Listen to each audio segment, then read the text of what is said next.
A resposta a uma das maiores perguntas da Bíblia está escondida bem diante dos nossos olhos, e poucos percebem. Quem era a esposa de Caim? Se só existiam Adão, Eva e seus filhos, como ele se casou? A verdade revelada em Gênesis muda tudo o que pensamos sobre o início da humanidade e carrega um alerta espiritual para os dias de hoje. Prepare-se, pois o que vamos descobrir vai além de uma simples curiosidade. É um fundamento bíblico que explica a origem de nações e a soberania de Deus. Para entender esse mistério, precisamos voltar ao livro de Gênesis, capítulo 4. Após o trágico assassinato de Abel, Deus confronta Caim e o sentencia ao exílio. Serás fugitivo e errante na terra, diz o Senhor. A reação de Caim é de puro pavor. Ele diz: qualquer que me encontrar, me matará. Espere um pouco. Quem o encontraria? Se só existiam Adão, Eva e ele, de quem Caim tinha medo? Essa pergunta é a chave que abre a porta para uma revelação profunda, muitas vezes ignorada. A Bíblia não está se contradizendo. O erro está em nossa suposição de que a narrativa de Gênesis menciona cada pessoa que nasceu. O texto se concentra na linhagem messiânica, a linhagem da promessa. Mas Gênesis 5:4 nos dá a pista decisiva. Diz que, após o nascimento de Sete, Adão viveu 800 anos e gerou filhos e filhas, plural. Muitos filhos e filhas que não são nomeados. Adão e Eva não tiveram apenas Caim, Abel e Sete. Eles tiveram uma descendência numerosa. Aqui está o princípio bíblico que muitos não conectam. A humanidade começou a se multiplicar rapidamente. Caim não estava sozinho em um mundo vazio. Ao ser exilado, ele foi para a terra de Nod, e a Bíblia diz em Gênesis 4:17. E conheceu Caim, a sua mulher, e ela concebeu e deu à luz a Enoque. Quem era essa mulher? A resposta, embora possa parecer desconfortável para a nossa mentalidade moderna, é biblicamente lógica e necessária. A esposa de Caim era uma de suas irmãs, ou, possivelmente, uma sobrinha. Nesse ponto, muitas pessoas levantam uma objeção moral sobre o casamento entre parentes próximos, mas precisamos entender o contexto da criação. No início, o QC genético humano era perfeito. Criado diretamente por Deus, não havia os defeitos genéticos acumulados que hoje tornam perigosas as uniões consanguíneas. Essa prática era uma necessidade para cumprir o mandato divino de frutificar, multiplicar e encher a terra. A lei que proíbe essas uniões só foi dada por Deus muito tempo depois, nos dias de Moisés, no livro de Levítico, justamente quando os defeitos genéticos já representavam um risco. Isso nos revela uma verdade espiritual poderosa. Deus não opera com base nas nossas convenções culturais ou desconforto, mas em seu plano soberano e perfeito. A questão nunca foi se existiam outras pessoas criadas separadamente, pois isso contradiria a verdade fundamental de que toda a humanidade descende de Adão.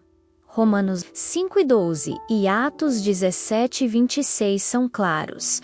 De um só homem, Deus fez toda a geração dos homens para habitarem sobre toda a face da terra. A esposa de Caim não veio de outro povo. Ela era parte da primeira e única família. O medo de Caim de ser morto por qualquer um agora faz todo o sentido. Ele não temia criaturas estranhas, mas seus próprios irmãos, sobrinhos e outros parentes que sabiam do seu crime hediondo. Ele se tornou um pária dentro de sua própria e crescente família. A terra de Nod, para onde ele fugiu, não era um lugar desabitado. Era uma região onde ele se estabeleceu longe do epicentro de sua família e ali construiu uma cidade. Uma cidade pressupõe pessoas. Essas pessoas eram seus descendentes e possivelmente outros parentes que se juntaram a ele. A história da esposa de Caim não é apenas uma curiosidade histórica, é um alerta sobre como interpretamos as Escrituras.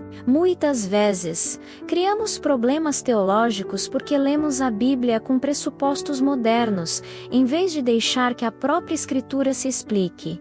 A Bíblia é completa e autossuficiente. O fato de Adão e Eva terem tido muitos outros filhos é a peça que completa o quebra-cabeça. Não houve outras raças ou criações separadas. Somos todos, sem exceção, filhos de Adão. E aqui chegamos ao clímax da nossa revelação. Por que essa verdade é tão crucial para nós hoje? Porque ela estabelece um fundamento inabalável do Evangelho. Se houvesse outras pessoas não descendentes de Adão, o pecado de Adão não teria afetado toda a humanidade. E se o pecado de Adão não tivesse afetado a todos, o sacrifício de Cristo, o segundo Adão, não poderia salvar a todos. A doutrina de que todos pecamos em Adão e podemos ser salvos em Cristo depende inteiramente de nossa ancestralidade comum. A esposa de Caim ser sua parente próxima não é um detalhe estranho, mas uma confirmação poderosa do plano de redenção de Deus.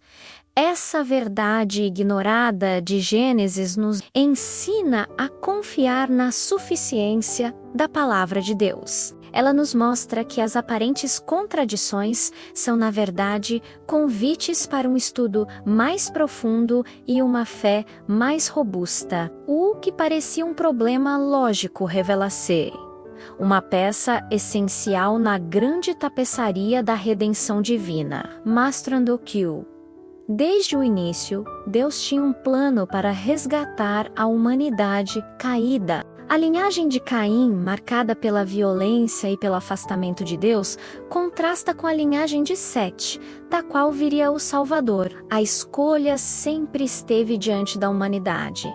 Construir nossa própria cidade, como Caim, ou andar com Deus.